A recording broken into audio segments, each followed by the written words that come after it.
2025 में सर जो विधानसभा चुनाव होंगे तो भाजपा की तरफ से मुख्यमंत्री का चेहरा कौन होंगे सर? चिराग जी भी ज्वाइन कर चुके हैं, तो क्या चिराग जी के चेहरे पर चुनाव लड़ा जाएगा या अभी सर वो अननोन रहेंगे? ये तो लगातार सर आप नवीनगर विधानसभा का भ्रमण कर रहे हैं, तो क्या सर विधानसभा के लिए तैयारियां चल रही है या लोकसभा के लिए सर? जिनका जमीन गया है सर उनको नौकरी नहीं मिल पा रहा है, और कोई भी प्रतिनिधि हो, चाहे सर महाबली सिंह काराकाट के सांसद हों या माननीय विधायक जी हों, सर दोनों का एक ही आरोप है कि ये जो कंपनी है एनटीपीसी जो है भाजपा के हाथों में है, इसलिए हम लोग कुछ नहीं कर रहे हैं। मुझे जहाँ नमस्कार, मैं हूँ श्रवण यादव, आप देख रहे हैं न्यूज़ शॉट।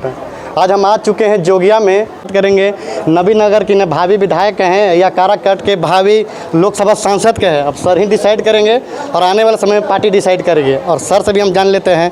तो बहुत बहुत बधाई हो सर आपको जोगिया की पावन धरती पर आने के लिए, और युवा दिवस की ओर से भी बहुत बहुत धन्यवाद।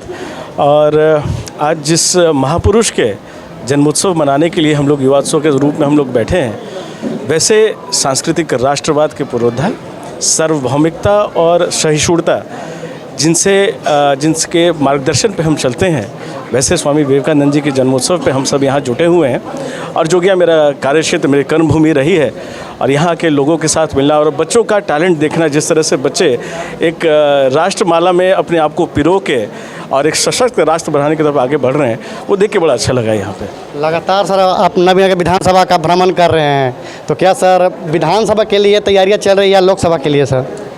अब ये तो पार्टी डिसाइड करेगी, लेकिन मैं सिर्फ अपने नवीनगर में अपने साथियों, अपने लोगों, अपने अभिभावकों के बीच में सिर्फ जाता हूँ, और एक मिलने का एक क्रम बना हुआ है। मेरी जो पहचान है वो वहीं से बनी है, मेरी कर्मभूमि रही है, और मैं वहाँ जितना भी किसी के लिए अपना आभार व्यक्त कर सकूँ वो कम ही रहता है। तो कोशिश करता हूँ कि अपने साथियों के साथ, अपने लोगों के साथ, अपने अभिभावकों का आशीर्वाद हमेशा मिलते रहे। चुनाव तो आते जाते रहते हैं, लेकिन संबंध जो एक बार बन जाता है वो पूरी ज़िंदगी चलता है। औरंगाबाद जिला अंतर्गत जो नवीनगर विधानसभा है सर, सबसे टफेस्ट इसको माना जाए, क्योंकि यहाँ पर दो एनटीपीसी हैं, और लगभग अगर आप प्रतिनिधि हैं या विधायक बन जाते तो डेली आपके घर 100 आवेदन जाएंगे नौकरी के लिए। तो क्या सर आप उन सभी को संतुष्ट कर पाएंगे? क्योंकि वर्तमान के जो विधायक हैं उनका ये आरोप रहता है कि सरकार भाजपा की है और जो एनटीपीसी है वो भाजपा की देखरेख में है। तो क्या सर ये जनता जो आपसे उम्मीद लगाए कि अगर भाजपा के यहाँ विधायक बनते हैं तो उसमें जितने भी जिनका ज़मीन गया है उनको नौकरी लग पाएगी? मैं एक ऐसी पार्टी से हूँ जिसमें एक गरीब चाय बेचने वाला का एक बेटा आज भारत का प्रधानमंत्री है, और हम लोग स्वरोजगार की बात करते हैं। एनटीपीसी हो, चाहे कोई भी 2-4 और 10 नए उपक्रम भी आ जाएं, तो उसका ये नहीं है कि वो सारे नवीनगर के हमारे या पूरे औरंगाबाद के हमारे भाइयों का या युवाओं को नौकरी दे सके। स्वरोजगार की बात करनी होगी, और 2 एनटीपीसी क्यों, 10 और ऐसे उपक्रम आने के लिए हम क्यों नहीं कोशिश कर रहे हैं? हमको ये कोशिश करना है, और कहीं ना कहीं मुख्य धारा से थोड़े हम पीछे रह गए, बिहार विकास से थोड़ा पीछे रह गया, लेकिन हम सिर्फ एनटीपीसी पे ही क्यों निर्भर करें? हम क्यों नहीं केंद्र सरकार से बात करके, बिहार सरकार से बात करके नए उपक्रम अपने बिहार में लाएं, अपने नवीनगर के अंदर लाएं, ताकि युवाओं को की सहभागिता और बढ़े। अलग अलग क्षेत्र हो सकते हैं जहां हम काम कर सकते हैं। हम खेल की बात क्यों नहीं करते? हम पढ़ाई की बात क्यों नहीं करते? हम सांस्कृतिक कार्यक्रम की बात क्यों नहीं करते? उस तरीके से हम करेंगे, और हमारे में अगर दम होगा, हम सब अगर मिल के चलेंगे, और देश की मुख्य धारा, जिस तरह विकास की धारा अभी हमारे प्रधानमंत्री जी के नेतृत्व में बढ़ रहा है, उससे हमारे अगर नवीनगर को हम जोड़ के देखें या अपने औरंगाबाद को जोड़ के देखें, तो मुझे लगता है वो दिन दूर नहीं है कि जिस रोज़गार की हम बात कर रहे हैं वो रोज़गार स्वतः हमारे पास चल के आएगा। जिनका जमीन गया है सर उनको नौकरी नहीं मिल पा रहा है, और कोई भी प्रतिनिधि हो, चाहे सर महाबली सिंह काराकाट के सांसद हों या माननीय विधायक जी हों, सर दोनों का एक ही आरोप है कि ये जो कंपनी है एनटीपीसी जो है भाजपा के हाथों में है, इसलिए हम लोग कुछ नहीं कर रहे हैं। मुझे जहाँ तक याद है, ये शुरू हुआ था ज़मीन अधिग्रहण का मामला, उस समय भाजपा की सरकार नहीं थी, और उस समय केंद्र में दूसरी सरकार थी।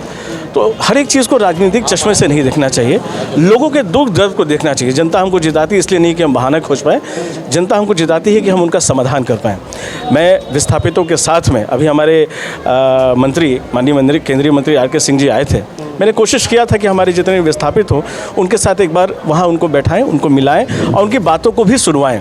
उसके अलावा भी जब भी ज़रूरत होती है, जब भी लोगों का एक विश्वास होता है कि मैं उनके लिए कुछ कर पाता हूं, तो मैं उनकी समस्याओं को लेकर केंद्र सरकार से लेकर बिहार सरकार तक और स्थानीय लेवल तक जितना हो पाता है मैं करता हूं। लेकिन उसके अलावा इस लड़ाई को हमको राजनीतिक चश्मे से नहीं देखना चाहिए। ये पार्टी का मामला नहीं है, ये किसान का मामला है जिसकी ज़मीन गई है।